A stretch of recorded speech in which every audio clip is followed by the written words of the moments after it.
The Velen exploration ship moved slowly through the darkness of space. It had been traveling for 3 long cycles, mapping stars and planets in the outer spiral arm of the galaxy. The crew was tired, but excited. They had found many empty worlds, but nothing truly interesting. Commander Torres stood on the bridge, watching the endless stars through the viewing screen. She was tall, even for a Velen, with shimmering blue scales that covered her body and 4 graceful arms that moved constantly as she thought. She had been an explorer for most of her life. She had seen wonders that most beings could only dream about. But lately, the universe had felt empty and quiet. That was about to change. "Commander," said the sensor officer, his voice suddenly sharp, "I am detecting something unusual. A planet, Class 4 habitable. But there are life signs. Many life signs." Torres turned quickly. "Show me." The main screen flickered and displayed a small green and blue world. It looked peaceful, with oceans and forests and mountains. White clouds drifted across its surface. It was beautiful, but that was not what made Torres freeze. There were buildings on the surface, roads, cities, ships in orbit. Someone was already living there. "Impossible," whispered Science Officer Myra, stepping forward. Her scales had turned pale with shock. "This region is uncharted. No known species should be here." Torres studied the readings carefully. Her 4 hands moved across the control panel, pulling up more data. The ships in orbit were small, simple designs. The cities were modest. Everything looked young and new. "Can you identify the species?" she asked. Myra worked for several moments. Then she looked up, confusion clear on her face. "They are human." The bridge went silent. Everyone knew about humans. They were a young species from a small planet called Earth. They had only recently discovered faster-than-light travel. Their territory was tiny, just a handful of systems near their homeworld. They were considered harmless, unimportant. Minor species that would probably never amount to much. "That cannot be correct," said Security Chief Voss. He was a large Valen with dark green scales and a permanent frown. "Humans do not have the technology to reach this far. We are 600 light-years from their space." "The readings are clear," Myra replied. "Human life signs, human technology, human language in their communications." Torres felt something strange growing in her chest. Curiosity mixed with unease. How had humans traveled so far? Why were they here? What were they hiding? Then the sensor officer spoke again, and his voice was different now. Quieter, almost afraid.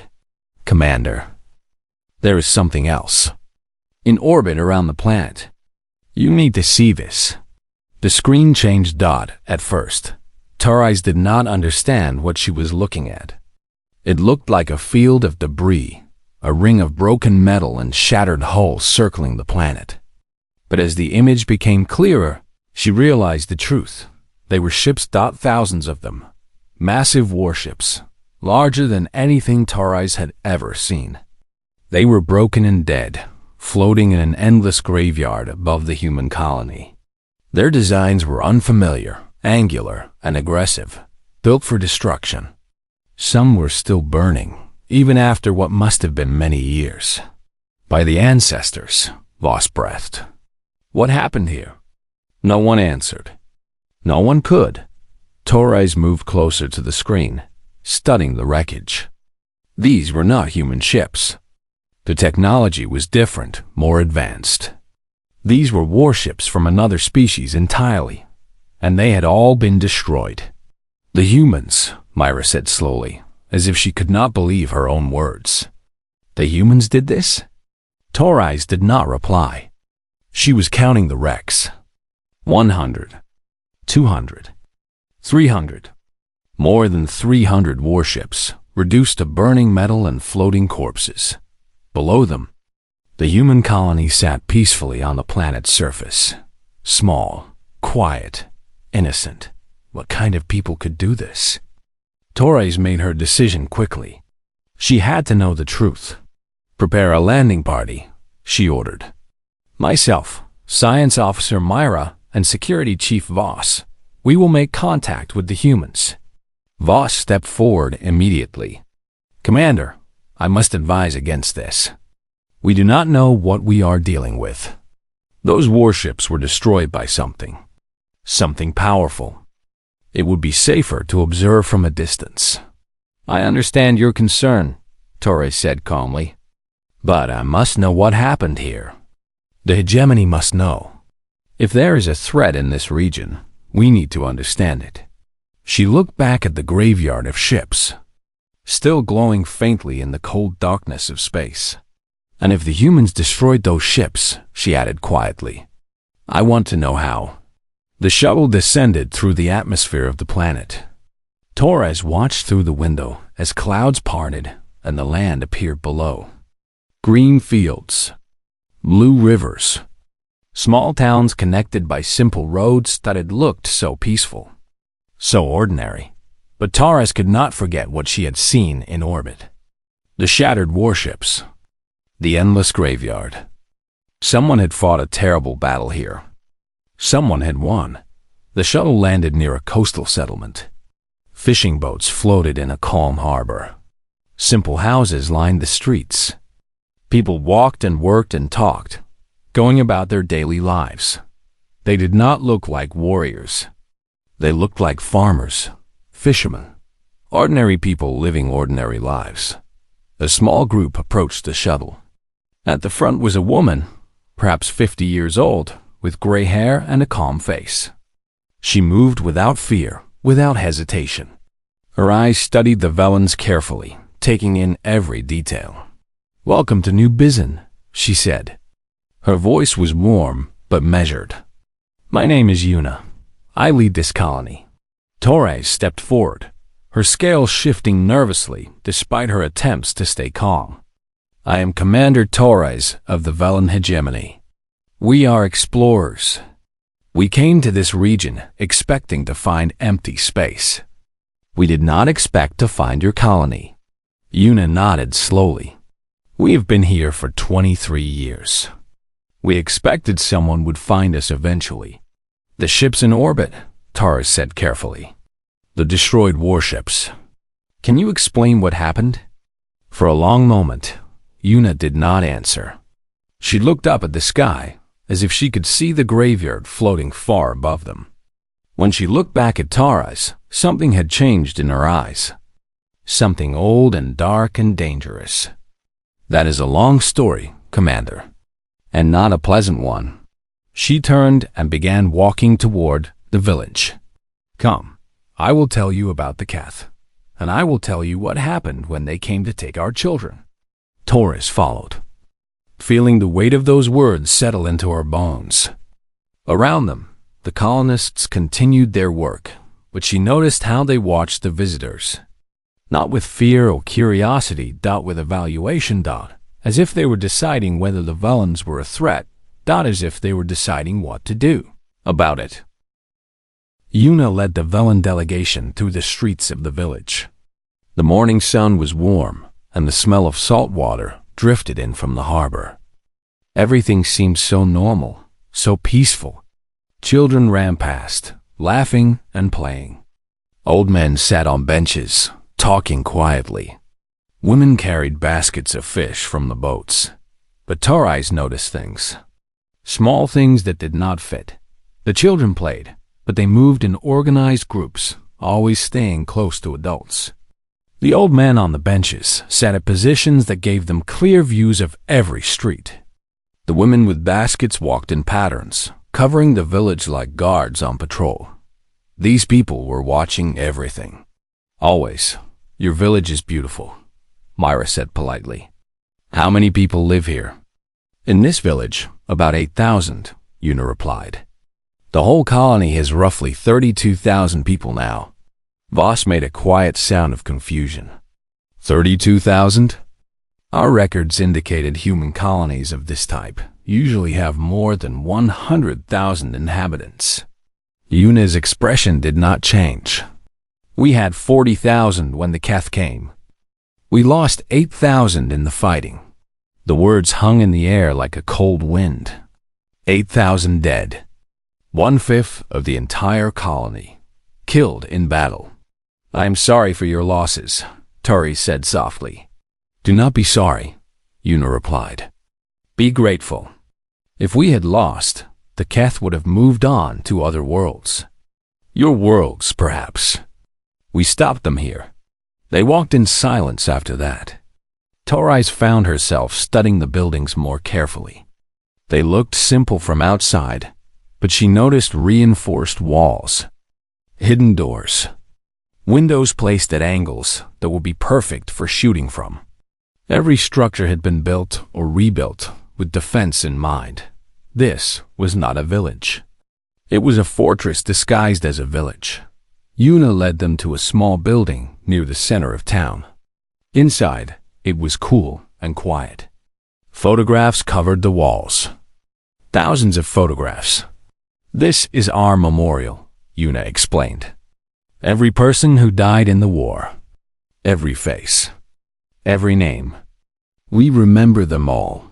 Tori's looked at the photographs. Men and women. Young and old. Some were clearly soldiers, wearing simple uniforms. But most were ordinary people. A woman in a kitchen apron. An old man holding farming tools. A young girl, perhaps 16, smiling at the camera. They were all fighters? Myra asked, her voice hushed. They all became fighters, Yuna said. When the Keth came, there was no choice. Fight or die. Fight or watch your family be taken. Everyone fought. Everyone. She pointed to the photograph of the young girl. Her name was Yunji. She was 16 years old. Before the war, she wanted to be an engineer. She loved building things, solving problems. When the Keth came, she designed the weapons that destroyed their armored soldiers. Electromagnetic grenades. She built them from spare parts and broken machines. Yuna touched the photograph gently. She died on the 9th day, leading a team of children who were too young to fight but fought anyway. They took down an entire Keth command. Post before they were killed. Torres felt something twist in her chest. Children. Children fighting and dying. Against alien invaders. This is difficult to understand, she admitted. In our culture, war is fought by trained warriors. Professionals. We would never ask civilians to fight, certainly not children. Yuna turned to face her. Her eyes were calm, but hard as stone. Commander, when monsters come to steal your children, there are no civilians. There are only people who fight and people who die. We chose to fight. She led them out of the memorial and through the village streets again. They passed a school where children sat in neat rows, learning from a young teacher. They passed a hospital where doctors treated patients. They passed a marketplace where people bought and sold food and goods. Normal life. Peaceful life. Built on top of a graveyard. Tell me about the Keth, Ture said finally. Who were they? Where did they come from? Yuna stopped walking. They had reached a small park with a view of the harbor. Fishing boats moved slowly across the water. Birds called in the distance. We do not know exactly where they came from, Yuna said. Somewhere in the far reaches of the galaxy. They were slavers, harvesters. They traveled from world to world, taking what they wanted. People, resources, lives. We have never heard of them, Voss said with a frown. You would not have. They operated in regions far from your territory. They chose weak targets. Small colonies. Undefended worlds. Places where no one would fight back. Yuna smiled, but there was no warmth in it. They made a mistake when they chose us. A man approached them. He was large and strong, with broad shoulders and rough hands. His face was weathered by sun and wind, and old scars marked his arms. He wore simple farmer's clothes and carried a basket of vegetables. "Yuna," he said with a nod. "These are the visitors?" "Yes, Commander Torres. This is Doyen. He is a farmer now. Grows the best radishes in the colony." Dahin nodded politely at the Velans. His eyes were steady and calm, but Torres sensed something beneath the surface. Something dangerous. Dahan was a soldier before he came to New Bizen, Yuna continued. Korean Marine Corps. Combat engineer. One of only 12 military personnel in the entire colony when the Kath arrived. Myra calculated quickly. 12 soldiers. Against an invasion force? Doyun shrugged. 12 trained soldiers. But 40,000 people who refused to be slaves. That is not a small number. How did you know they were coming? Torres asked. How did you prepare? Dohyun set down his basket of vegetables. His expression grew serious, and Torres saw the soldier beneath the farmer's mask. Our long-range sensors detected their fleet 93 days before they arrived. 93 days to prepare. We used every single day. What did you do in 93 days? Dohyun looked at Yuna, who nodded permission. Everything, he said quietly. We did everything. We built weapons. We dug tunnels. We laid traps. We trained every person who could hold a tool or carry a burden. We studied the enemy and learned their weaknesses. We planned and practiced and prepared. He picked up his basket again and smiled. It was a farmer's smile, simple and honest. And then we waited for them to land. We let them think they had won. We let them walk into our trap. He began walking away, back toward his fields. Come find me tomorrow, he called over his shoulder. I will show you what happens when you try to take a human's family. I will show you why those ships are still burning in our sky. Torres watched him go. A farmer. A simple farmer with scarred hands and a gentle smile. Ah, farmer who had helped destroy 300 warships. She looked at Yuna. What are you people? Yuna smiled that cold, hard smile again. We are human, Commander. We are what happens when you threaten our children. The next morning came with gray clouds and soft rain. Torres had not slept well. Her dreams had been filled with burning ships and the faces of dead children staring at her from photographs. She met Myra and Voss outside their guest quarters. The colony had given them comfortable rooms, simple but clean. The hospitality was genuine, but Torres could not shake the feeling that she was being watched, evaluated. Measured. Duhayan was waiting for them at the edge of his farm. The rain had stopped, and morning mist hung over the fields. Rows of vegetables stretched toward the distant mountains.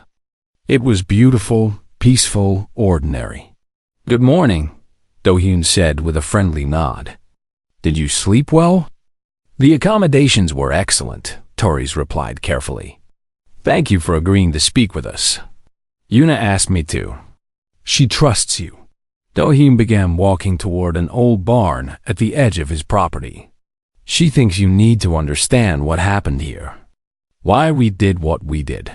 And what do you think? Voss asked. Dohyun considered the question. I think understanding is important. I think if your people understand us, they will leave us in peace. And peace is all we want. He stopped at the barn door and turned to face them. But I also think you need to know what we are capable of. Not as a threat, as a truth. So there are no misunderstandings later.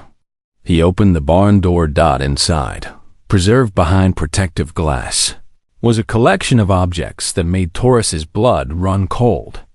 Weapons. Dozens of weapons. But not military weapons, not the kind you would find in an army. These were different, improvised, creative, terrifying, explosive devices made from farming equipment. Chemical sprayers modified from irrigation systems. Blades welded from scrap metal. Electronic devices covered in wires and lights. Each item had a small label explaining what it was and how it had been used. During the 93 days, Do-hyun explained, we could not build a real army.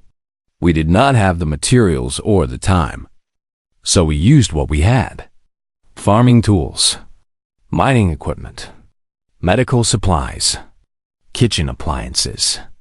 We turned everything into weapons. He pointed to a metal cylinder covered in copper wiring. This was Yoonji's design. Electromagnetic pulse grenade. It disabled the Keth's powered armor, leaving them helpless. She built the first prototype from a broken generator and spare parts from her father's workshop. She was 16 years old. Myra leaned closer to examine the device. This technology is surprisingly sophisticated. How did a teenager design something like this? Humans are good at building things, Do-hyun said simply. And we are very good at destroying things when we need to. Yoonji was brilliant. She could have been a great engineer in peacetime. Instead, she became a weapon maker. She saved hundreds of lives before she died. He moved to another display. A series of bottles filled with dark liquid. This was created by Suji. She was a botanist who studied plant diseases. When the Keth came, she engineered a fungal toxin that attacked their biology specifically. It killed them in seconds, but was completely harmless to humans. She grew it in her laboratory, and we spread it through the water and air systems of their camps. Vosh stared at the bottles with growing unease. Biological weapons. You created biological weapons. We created what we needed to survive, Do-hyun replied without emotion. The Keth were faster than us, stronger than us, better armed than us. We could not fight them directly and win. So we fought differently. We used our minds, our creativity, our willingness to do whatever was necessary. He led them deeper into the barn. On one wall hung a map of the colony, covered in markings and symbols. Lines showed tunnel systems. Dots marked trap locations. Arrows indicated ambush points. This was our battle plan, Do-hyun said. We knew we could not win in open combat. So we let them land. We let them take the coastal areas. We let them think they had won. And then we began the real war. He traced his finger along the map. Every building was trapped. Every road was mined. We had snipers in hidden positions who would fire and disappear before the Keth could respond. We had teams in the tunnels who would emerge behind enemy lines, strike hard, and vanish again. We never fought fair. We could not afford to fight fair. Taurus studied the map, seeing the strategy unfold in her mind. It was brilliant. It was ruthless. It was completely unlike anything she had expected from what she had assumed was a simple farming colony. How long did the fighting last? She asked. 11 days of constant combat. Day and night. No breaks. No rest. We fought in shifts, rotating our people so someone was always attacking. The Keth had superior numbers in technology, but they could not adapt. They expected us to surrender. They expected us to beg for mercy. Do-hyun's expression hardened. We gave them no mercy. They came to take our children as slaves. They came to break our families. There is nothing a human will not do to protect their family. Nothing. He pointed to a series of photographs on another wall. These showed the battle itself. Burning buildings. Explosions in the night. Human fighters, covered in dirt and blood, holding improvised weapons. One photograph showed Do-hyun himself, 17 years younger, standing over the body of a fallen Keth soldier. The alien was massive, covered in dark armor, at least 3 times Do-hyun's size. But Do-hyun stood victorious, a makeshift blade in his hand, his face splattered with alien blood. I killed 37 Keth personally during the battle, Do-hyun said quietly. Some with weapons. Some with my hands. I am not proud of this. I do not celebrate it. but I would do it again without hesitation. He turned to face the villains directly. His eyes were calm but burning with something ancient and fierce. Every adult in this colony has killed. Teachers have killed. Doctors have killed. Farmers have killed. We are not violent people by nature. We wanted peace. We wanted to raise our families and grow our crops and live simple lives. But when the Keth threatened that, we became something else. We became exactly what we needed to be to survive. Myra spoke softly. The ships in orbit. The ones still burning. How did you destroy them? Do-hyun smiled grimly. That was Taiwan's idea. He was a chef before the war. He understood chemistry from cooking. When the Keth called for reinforcements, more ships arrived in orbit. We could not fight them directly, but Taiwan had captured some of their communication equipment. He learned their codes. He sent false messages. He paused, letting the information sink in. We convinced half their fleet that the other half had been infected with a plague. We convinced them to fire on each other. When the survivors landed to investigate, we killed them too. Then we used their own weapons to destroy the remaining ships. Voss made a choking sound. You tricked them into destroying themselves, and then finished the survivors? Yes, that is. Voss struggled for words. That is not honorable combat. That is deception, trickery. Do-hyun nodded calmly. Yes, it is. Humans do not fight for honor. We fight to win. We fight to protect what we love. Honor is a luxury for those who have never faced extinction. He began walking toward the barn door. Come, there is one more thing you should see. The most important thing? They followed him out of the barn and across his fields. In the distance, Tarais could see a hill covered in white stones. As they approached, she realized what it was. A cemetery. Thousands of white markers stood in neat rows, covering the hillside like silent witnesses. Each stone bore a name, a date, and a small photograph. 8,217, Do-hyun said softly. This is where we buried our dead. Every farmer, every teacher, every doctor, every child who gave their life to protect this colony. He knelt beside one stone and touched it gently.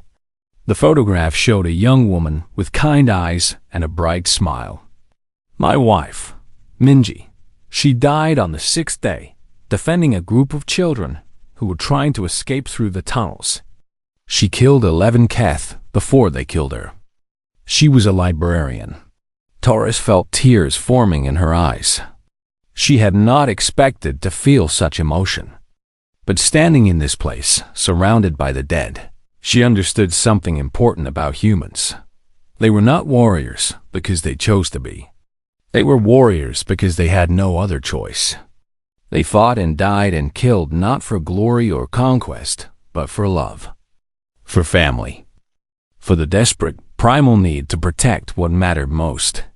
We remember every name, Do-hyun said, standing slowly.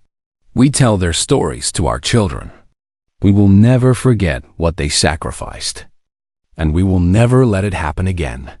He looked at the sky, where the graveyard of Keth ships still orbited, invisible but present. That is why those ships are still there. We left them as a warning, a reminder. Anyone who threatens this colony will meet the same fate. We will do whatever is necessary. We will fight until the last human is dead. And we will make our enemies pay for every life they take. He turned to Taurus, his eyes steady and calm. Do you understand now, Commander? Do you understand what you are dealing with? Taurus nodded slowly. She understood perfectly. She had come here expecting to find a primitive colony, a minor human settlement on the edge of known space. Instead, she had found something far more dangerous. She had found survivors. That evening, Yuna invited the Velen delegation to the colony's central hall. It was a large building, simple but well-maintained. Once, it had been a community center where people gathered for festivals and celebrations. Now, it served as a museum, a record of the war. The walls were covered with displays, photographs, documents, and artifacts. Holographic projectors showed recorded footage from the battle. Everything was preserved with careful attention, as if the colonists wanted to make sure the truth would never be forgotten. "We call this the Hall of Memory," Una explained as they entered. "Every colonist visits here at least once a year. It is our duty to remember." She led them to the first display, a timeline that stretched across an entire wall. Day 1 through day 93. Every decision, every preparation, every sacrifice. When our long-range sensors detected the Keth fleet, Una began. We had exactly 93 days before they arrived. 93 days to prepare an entire colony for war. She pointed to the early days on the timeline. The first week was chaos, fear, panic. People wanted to run, but there was nowhere to go. Our ships were too slow and too few. We could not escape, so we had to fight. The holographic display showed footage from those first days. Emergency meetings, crying families, frightened faces. "I remember standing before the entire colony," Una said quietly, "telling them the truth, telling them that monsters were coming, that there was no rescue, no help, only us." She paused, her eyes distant with memory. I expected them to break, to give up. Instead, they stood up. Every single person. They asked me what they needed to do. They asked me how they could help. The timeline showed the second week. Organization, planning, training. We divided the colony into groups. Each group had a specific purpose. Some would build weapons. Some would dig tunnels. Some would prepare defenses. Some would train for combat. Everyone had a role. Everyone contributed. Myra studied the displays with growing amazement. "You mobilize your entire population in 2 weeks?" We had no choice. We needed everyone. The elderly helped with planning and logistics. Children carried supplies and messages. Pregnant women worked in the medical facilities. Nobody was excluded. Nobody was useless. She moved to another section of the timeline. Week 3 through week 6. During this period, we focused on construction. We dug over 200 kilometers of tunnels beneath the colony. We built hidden bunkers in the mountains. We reinforced every building, turning homes into fortresses. We planted explosives along every road and path. The holographic display showed footage of people working day and night, digging in the rain, carrying heavy equipment through the dark, collapsing from exhaustion and then getting up to work again. "Our engineers designed the traps," Una continued. "Our farmers understood the land better than any map. Our miners knew how to dig quickly and safely. Our doctors prepared for casualties. Our teachers organized the children and kept them calm." Voss shook his head in disbelief. "How did you maintain morale? How did you keep people from giving up?" Una smiled sadly. "We reminded them what we were fighting for. Every night, we gathered together. Families ate together. Children played together. We sang songs and told stories. We reminded ourselves that we were fighting for more than survival. We were fighting for each other." She led them to a new display. Photographs of ordinary people holding weapons. A woman in an apron aiming a rifle. An old man with a knife strapped to his belt. A group of teenagers loading explosives into homemade grenades. By week 7, everyone knew how to fight. Not like soldiers, not with perfect technique, but well enough.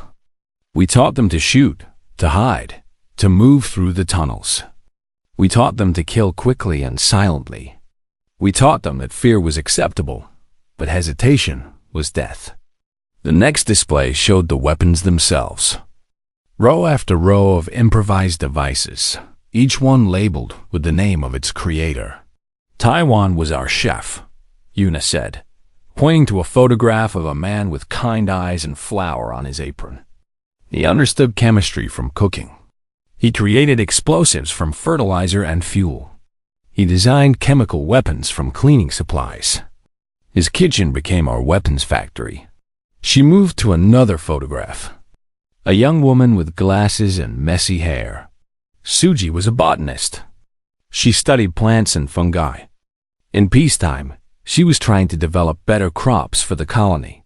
When the war came, she engineered the toxin that killed the Keth. She worked for 3 weeks without sleep, testing formula after formula until she found something that worked.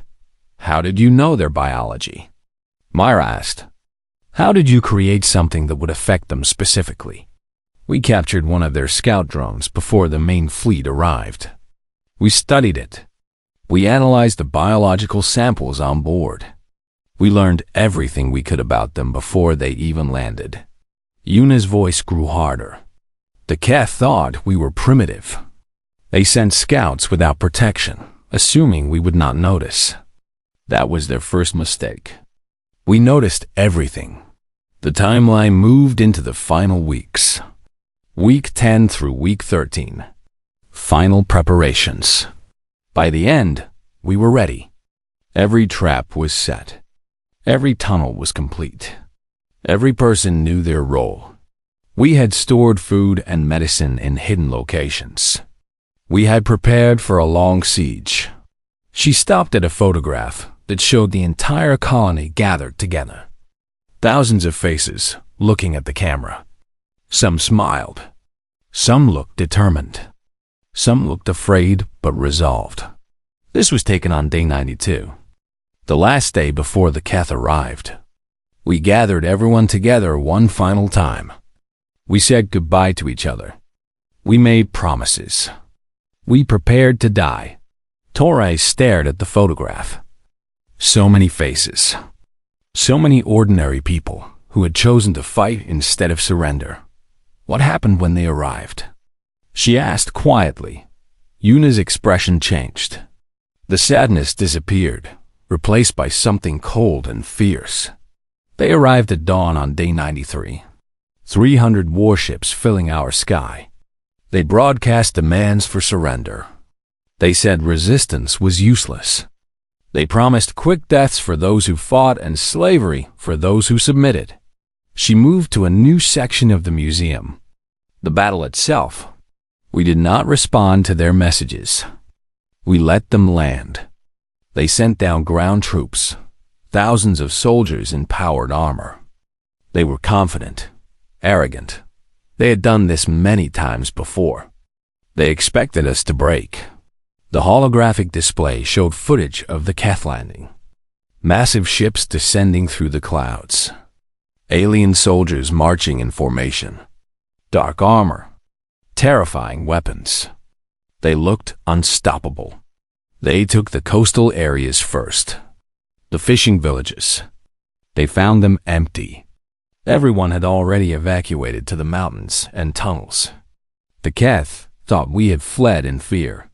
She smiled that cold smile. Then we began. The footage changed. Explosions ripping through Keth columns. Buildings collapsing onto alien soldiers. Hidden snipers firing from impossible angles. Small human fighters emerging from tunnels, striking hard, and disappearing before the enemy could respond. We fought for 11 days without stopping. Day and night. No rest, no pause. Every time the Keth thought they had found safety, we attacked. Every time they tried to advance, we made them pay. The footage showed the cost. Human bodies lying in the streets. Buildings burning. Families crying over fallen loved ones. The price of resistance. We lost 8,000 people, Yuna said quietly. Teachers, farmers, children, parents. They died fighting for this colony. They died protecting each other. But the footage also showed something else. Keth soldiers falling. Keth equipment burning. Keth commanders screaming orders that their troops could not follow because they were already dead. By day 11, the Keth ground forces were destroyed. Their commanders dead. Their soldiers scattered and broken. The survivors tried to retreat to their ships. Yuna's voice hardened further. We did not let them retreat. We hunted them through the forests and fields. We killed every single one. No prisoners. No mercy. The same mercy they would have shown our children. The final display showed the space battle. Keth ships turning on each other. Explosions blooming in the void. The fleet destroying itself while the colonists watched from below. Taiwan's deception worked perfectly. Half their fleet believed the other half was infected with plague. They fired on each other. When the survivors landed to investigate, we killed them too. Then we used their own weapons to destroy the remaining ships. She turned to face the Volans directly. 300 warships came to enslave 40,000 farmers. Not one ship escaped. Not one soldier survived. We killed them all. Torais felt her scales trembling. She had never heard of such a complete, devastating victory. An entire invasion fleet, annihilated by civilians. How? She whispered. How is this possible? Yuna stepped closer. Her eyes burned with quiet fire. Because we had something the Keth did not understand. We had something worth dying for. Our families. Our children. Our future. We would sacrifice everything to protect them. Everything. She gestured at the museum around them. This is what humans are, Commander. We are not warriors by choice. We are farmers and teachers and doctors and parents. We build. We create. We love. But when something threatens what we love, we become something else. Something ancient. Something primal. Something that will never stop fighting until the threat is destroyed or we are dead. She placed her hand on the wall, touching the names of the fallen. We remember our dead. The final day came too quickly. Torais stood at the edge of a cliff overlooking the ocean, watching the sun rise over the water. The sky was painted in shades of orange and pink, beautiful and peaceful. Hard to believe that 17 years ago, this same sky had been filled with burning warships. Yuna joined her, moving quietly despite her age. She carried 2 cups of warm tea and offered one to the Velan commander. Torres accepted it with a grateful nod. You leave today, Yuna said. It was not a question. Yes, I must return to the hegemony. I must report what I have seen here. And what will you tell them? Torres was silent for a long moment. She had spent the last 3 days learning about humans. She had walked through their cemetery. She had studied their weapons. She had heard their stories. She had seen the graveyard of ships, still orbiting above their world dot, and she was afraid. Not afraid of what the humans might do to her people. Afraid of what her people might do to the humans. I will tell them the truth, she said finally. I will tell them about the Keth, about the battle, about the graveyard. I will tell them what you are capable of. Yuna sipped her tea calmly. And what do you think will happen then? I do not know. Some on the council will want to study you, to understand your military capabilities. Others will want to establish alliance, to use your abilities against our enemies. And some... Torres hesitated. Some will see you as a threat. They will want to neutralize you before you become too powerful. Yuna nodded slowly. She did not seem surprised. We expected as much. We have been preparing for this possibility since the war ended. Preparing how? Yuna smiled, and Torres felt a chill run down her spine. It was the same smile she had seen on Do Yun's face. The farmer's smile that hid something dangerous beneath. Commander, let me tell you something about humans. Something important. She set down her tea and turned to face Torres directly.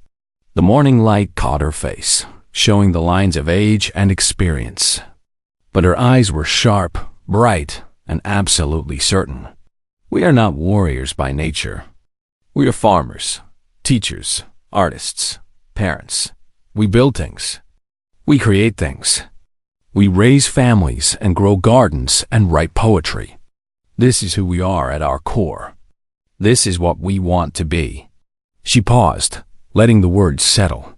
"But we are also survivors. Our ancestors survived ice ages that killed almost everything on our planet. They survived plagues that wiped out half our population. They survived predators with claws and teeth and venom. They survived each other. Thousands of years of war and conflict and struggle." Her voice grew harder. "This is also who we are. This is what lives in our blood. When we are threatened, when our families are threatened, when our children are threatened, something ancient wakes up inside us. Something that has been fighting to survive since the beginning of our species." She gestured toward the village below, where children were walking to school, where fishermen were preparing their boats, where the morning routines of peaceful life continued. "Look at them, Commander. Look at how ordinary they are. How gentle. How peaceful. That mother carrying her baby to the market. That old man feeding birds in the park. That teenager laughing with her friends." She turned back to Taurus, and her eyes burned with quiet fire. "Every one of them has killed. Every one of them has watched friends die. Every one of them knows exactly what they are capable of. And every one of them will do it again, without hesitation, if something threatens this colony." Taurus felt her scales turning pale. "You are saying that every person here is a warrior?" "I am saying that every person here is a survivor. There is a difference. Warriors fight for glory, for honor, for conquest. Survivors fight because they have no other choice. They fight until the threat is gone or they are dead. They do not surrender. They do not negotiate. They do not stop." Yuna picked up her tea again and took a long, slow sip. "Go back to your council, Commander. Tell them about our colony. Tell them about the Keth. Tell them about the graveyard in our sky." She looked up at the orbital debris, invisible in the daylight, but always present. "Tell them we wish only peace. Tell them we will trade fairly, cooperate honestly, share knowledge openly. Tell them we will be good neighbors and valuable allies. We have much to offer: technology, resources, friendship." Her voice dropped lower. "But also tell them about the 300 warships. Tell them about the invasion force that came to enslave 40,000 farmers. Tell them about the 11 days of fighting. Tell them about the 8,000 who died defending their homes." She met Taurus's eyes directly. "Tell them that not one Keth survived. Not one ship escaped. Tell them what happens when something threatens a human colony." Taurus swallowed hard. "You want me to warn them?" "Yes, I want you to warn them. Not as a threat, as a truth. So there are no misunderstandings. So no one makes the same mistake the Keth made." She stepped closer to Taurus. And despite her age, despite her gentle appearance, she radiated something powerful and terrifying. "We do not want war, Commander. We want peace. We want to raise our children and grow our crops and live quiet lives. We will do everything in our power to maintain peace. But if someone forces us to fight, if someone threatens what we love, we will become something else. Something ancient. Something that will not stop until the threat is destroyed." She smiled that cold, hard smile. "Tell your council to leave us alone. It is the wisest choice they will ever make." Taurus returned to her ship that afternoon. Mira and Voss were already aboard, preparing for departure. Neither of them spoke much. They had both seen and heard enough to change their understanding of the universe. As the ship lifted off and broke through the atmosphere, Taurus looked down at the colony one last time. Small towns and farms scattered across green and blue landscape. Fishing boats on calm waters. Children playing in SCHOOLYRDS. So peaceful. So ordinary. So terrifying. She turned away and walked to her quarters. She had a report to write. The most important report of her career. For 3 days, she worked on it. She described the colony, the battle, the graveyard. She explained what she had learned about human biology, psychology, and culture. She included footage and photographs and testimonies. She was thorough and accurate and fair. At the end, she added her recommendation. She considered many options: alliance, study, observation, containment. Each had advantages and disadvantages. Each would have long-term consequences for the hegemony. But in the end, she kept coming back to Yuna's words. The truth beneath the farmer's smile. The ancient survivor hiding inside every peaceful human. She wrote her recommendation in simple, clear terms. Humanity is classified in our records as a young species, minor and non-threatening. This classification is no longer accurate. Based on my observations, I recommend the following new classification and policy. She paused, remembering the graveyard of ships, the cemetery full of ordinary heroes, the children who had become soldiers, the farmers who had destroyed an empire. She typed the final words. New classification. Extremely dangerous. Survival-oriented. Unpredictable when threatened. Recommended policy. Leave them alone. The Velen Council received her report 3 weeks later. They debated for months. Some wanted to ignore her recommendations. Some wanted to form alliances. Some wanted preemptive action. In the end, they chose wisdom. The new policy was adopted unanimously. Humanity was reclassified. All Velen vessels were instructed to maintain respectful distance from human space. Trade was permitted but carefully monitored. No military action of any kind would be considered. The policy document was simple and direct. Do not provoke. Do not threaten. Do not engage unless absolutely necessary. These beings are not to be underestimated. A footnote was added at the bottom, taken directly from Commander Taurus's report. Remember the Keth. Remember the graveyard. Remember what farmers did to 300 warships. Far across the galaxy, on a small green and blue world, life continued as normal. Do-hyun worked in his radish fields. Yuna read stories to her grandchildren. Children laughed and played. Fishermen brought in their catch. The colony grew and prospered. And in the sky above, the graveyard turned slowly in the starlight. Thousands of broken ships, still orbiting after 17 years. A monument to the dead. A warning to the living. A reminder of what happens when you threaten a human colony. A redeeming colony. Reminder that the most dangerous species in the galaxy does not look dangerous at all. They look like farmers. They look like teachers. They look like parents holding their children. They look like us, and that is exactly what makes them so terrifying.